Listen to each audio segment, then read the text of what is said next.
नमस्कार. 5 एप्रिलला राहुल बोंद्रे शिवसेनेत प्रवेश करणार असल्याच्या एप्रिल फुल बनवणाऱ्या बातम्या, खोट्या बातम्या, प्रोपोगंडा बातम्या या चिखली भाजपाच्या कार्यालयातून पद्धतशीरपणे पसरवण्यात येत आहेत.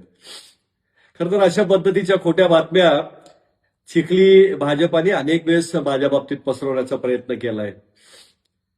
देशभरामध्ये आणि महाराष्ट्रामध्ये विरोधी पक्षातल्या, काँग्रेसच्या किंवा विरोधी पक्षातल्या नेत्यांना दबावात आणून, प्रलोभन दाखवून भाजपमध्ये प्रवेश करून घेण्याचा मोडस ऑफ ऑपरेंडी जी आहे, कार्यप्रणाली जी आहे भाजपाची, ती लोकांना आता खूप चांगल्या पद्धतीने समजलेत. अशाच पद्धतीनं माझ्यावर देखील सातत्याने दबाव आणून, माझ्या संस्थांच्या तक्रारी करून, माझ्यावर आणि माझ्या सहकाऱ्यांवर खोटे गुन्हे दाखल करून भाजपाने अनेक वेळेस हा प्रयत्न केलाय की मी काहीही करून काँग्रेस सोडून जावं. स्थानिक भाजपाचे जे नेते आहेत, तिथले जे नेतृत्व ज्यांच्या हातात आहे, ते मला खूप घाबरतात आणि त्यामुळं काहीही करून मी काँग्रेस सोडली पाहिजे यासाठी ते जीवाचा आटापिटा करतायत. पण मी मात्र प्रत्येक पावलागणिक आणखीन ठाम होतोय, आणखीन मजबूत होतोय.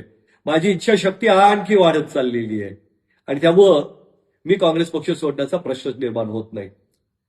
कविवर्य कुसुमाग्रज कोलंबसाचं गर्वगीत जे आहे त्यामध्ये म्हणतात की 100 वेळा कोसळली जरीही नौका लाटांखाली, 100 वेळा तिनेच आपली छाती वर केली, अनंत आमची ध्येयासक्ती, अनंत नाशा, किनारा तुला पामराला. या लढवई आहेत ते समुद्राच्या मस्तावलेल्या लाटांसोबत 2 हात करतात आणि जे घाबरतात ते किनाऱ्यावर थांबतात, म्हणजेच सत्ताधारी पक्षाचा आश्रय घेतात. मी मात्र